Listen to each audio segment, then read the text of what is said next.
Gelininden, kıyızından, oğlundan, erinden, inatasından narahat cemaat ve dışarıdaki beyleki zapt boluptu belkim gurrunlar üstüne barsın bir vakt.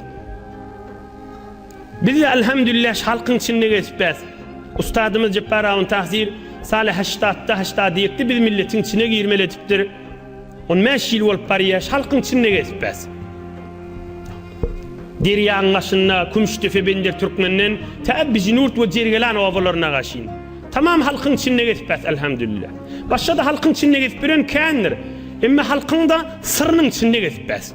Her kim geliyor ahuncan adamım eşitmesin. Ahuncan denanam eşitmesin. Kaynatam eşitmesin. Bir ayçak kurrunumma palani eşitmesin. Ayçak kurrunumma dedem eşitmesin. Halkın sırrının içinde geçpez. On bir kurrunumma bir dert ba o da neyme? Bütün alem cihanın derdi şişmahal. Min oğul gıydıma kefimi dinimi ettirip bilemek. Biz neyme etmeli? Min adamıma şeyle aydiyen hamana haram kumara gitmeliler. Oğlun uşak bulup ağlaşı vaydamızı da ütmeye biz neyme etmeli?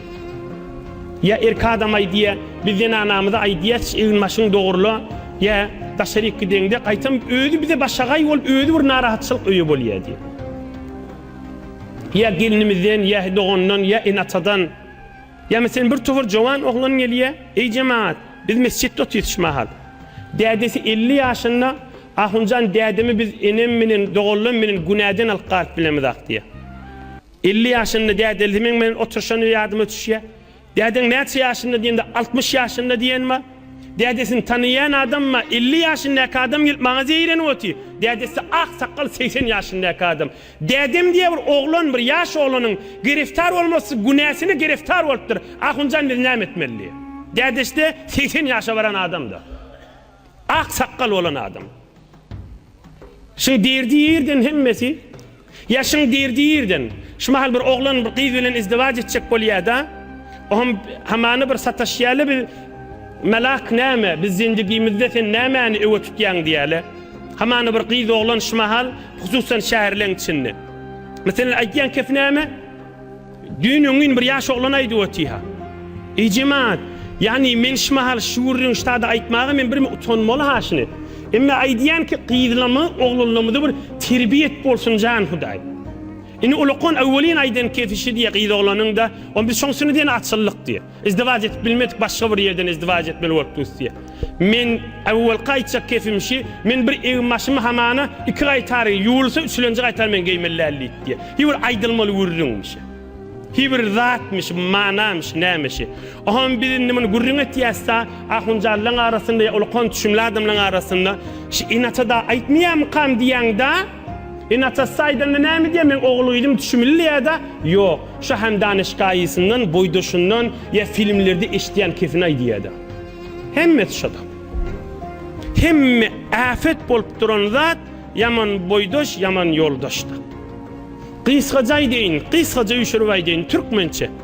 Yaşlı olsun, yaş küçük olsun. Her kim qovu imanlı adamının katnaştı zamanını uttu da.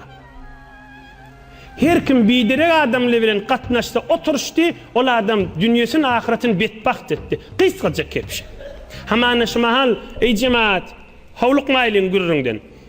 Bir 15 yaşında, 16 yaşında ya 20 yaşında bir oğlunu ya bir kıyda, hamana danışka var ya bazarı var ya öz öyün içinde seni tapşırıyan da, can oğlum, can iyiydim, bidirek adamla bilen oturuşma diyen da, o hem şu oğlun yakıydı ne mi diye? Mügen men oğlan mı diye bir adı bana tapşırıyan, men tanıyman nun mu diye da, olukon iştivada. 80 yaşındaki adamlar var, kadim yoldaşları gelinde şuna Allah'ım kitiyedi. Şu yine de şu oturuşuklarına, pataklarına barıp, olukon günah işlere diyerlerdi. İnnam canı yoksa saldıra oti ya. Ne mi? Yoldaş elinden tutup alıp bariye da şunu. Yaman yoldaş, yon min yoldaş eseretler etmer diyemeller. Delili ne mi? Delili şu cemaatla. Bir adam hala ahun olsun, hala işan olsun. Hala tahsil kerde olsun, hala bisavat olsun. Hala öylenen olsun, hala öylenmedik olsun. Hala gelin olsun, hala kız olsun. Hala karger olsun, hala karment olsun. Hala reis olsun, hala etekteki adam olsun. İnsanın tabiatına Hudaý koyupdyr. Her kim menen oturşsa, şoň kefine hawa vermese de hutbuhut şoň renginden, tabiatından şoňa ýokýady. Odal kan ýatdyrsyňyz, gerbebendi aspetazira zamani pişehar, rengeşan hemgun negerde tebşan hemgun şebat. Hutbuhut şoňa geçýärdi şoňa. Heyran galmalylar. Bir kılar sohbet eser ey talibi rah sofalayar biter gowy diye. Kılar sohbet eser ey talibi rah munundek jari bolly adetullah Hudaýyň goýan bernamaty şeýle ýeriň ýüzünde. Her kim men oturşsaňma hutbuhut şondan saňa birme ýokýady. Hatta şoň menen dawalaşýaňa, şoň kefin red edýätiňa, öýe gelende ýene şoň kef saňa eser goýýady. Şoň tabiatyndan saňa ýokýa, şoň bibereketçiliginden saňa ýokýady. Oturşup turşýan, gözde peýgamberimiz näme diýipdir ýan münafyga? Ahir ömrüni naýdan kefaha? Hay sana zerer veren zat şu münafık bilen oturuşup mehabbetleşenin da diýipdir. Başga günälerini sanap durmandyr. Yani hemme günäleň şondan çykyp gaýtýar diýdigde.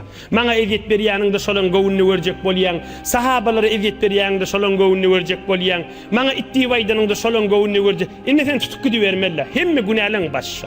Şu mahal ne kadar izdivaçlı ida galya men boýdaşmaýy näme diýen ýa-da.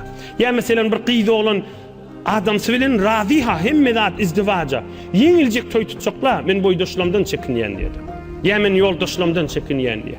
Ya ýeňiljek altyn kumuş gadal alyp toý tutjakla da men boýdaşlamdan çekinýän diýdi. Baýa tangoft harç bolmaly. Hayat falan jerowmy, men ýoldaşlamdan boýdaşlamdan. Şeýitdirip näder nefer ida galyp barýa. Ya hatta izdivaçdan soňram, hatta toy bolandan soňram, we hatta oglan şoklu bolandan soňram. Şola ben oturşak, şola ben gülüşek. Daşarda birini güldürjekden öz içerisiniň çaýyny, suwuny, naharyny awlyk etjek, zindigisini awlyk etjek. Aya hakyl şunay diýämay, aya ilm şunay diýämay, aya mantyk şunay diýämay, aya insanyň sawady tahsilaty şunay diýämay. Yani näme zat şunay diýär? Öz içeriň awlyk etmeli, daşarda birini güldürjek diýip. Hamana dostum ya boydaşım diýip. Asıl kök oturşyan adamın qowu bolmaly. Yo men oturşyan adamın qowu diýär. Her bir günäge düşmen adamy özde agzy burun hafalamadan tut, bagşlaň zinadan tut, her nämeden, qumardan tut, şo ýoldaşyndan görýärdi. Meni akiden Allah'tan şotdu diýärdi. Kıyamatda da şu dawa boljakda. Men o gurrunları beter giyirmeyin. Yönü kıyamatta da şu dava olacak da. Hudaýa şu men adyk da şu men adyk. O senden mollu, o senden mollu diýecek. Inni bir öz dersimiz näme? Oglumuz, gyýdymyz, ey ýaşaç ogul gyýdy we haji dädele. Ol kon adamla. Ogul, gyýd, gelin, kefin öttürjek bolsaň, gör, bir de aýdýarlar da ahunjan kefim diýenime denak diýerler. Men aýdýän, Allah üçin aýdýän. Aýtma diýen. Aýtsaň zindigi behem wurulýar. Ogul gyýdyňa kan aýtsaň zindigiň duýdy gatşýarda. Erne kan aýtýar zindigiň duýdy gatşýar. Mydan dawa. Zinanasyna kan aýtýar duýdy gatşýar. Şuur gatşýar zindigiň. Mydan dawa bolýar. Inatasyna da hatta aýtýar duýdy gatşýar. Ýol näme? Howluk mellal. 1 ay, 2 ay, 3 ay, 4 ay, 5 ay howlukman döwründen aýlanmaly. Şu zinanamy, şu adamymy, şu oglumy, şu gyýdymy, şu gelini, şu ene dädemi kim menen oturşup tursam kam şoňa bernama dökmeli. Ýöne aýdyp diýip öýe awlyk etmeliler. Oturşdyryp turşdyrýan adam, öýüňe adam çagyr, arasy adamlardan. Ýa-şoň bir salamy ne barayli, etmejekde bolsa gowunnal, mehabbet bilen in ulukan awwalin we ahirin ýol şu zamanna we belki her zamanna ogul gyýyp ene däde fat oturşdyp turşýan adamyň arasylajak bolmaly. O arada da elinden zat gelmese dige doga etdi odur Hudaýa elimden gelenim etdim özüň agybat bi hayr etdi.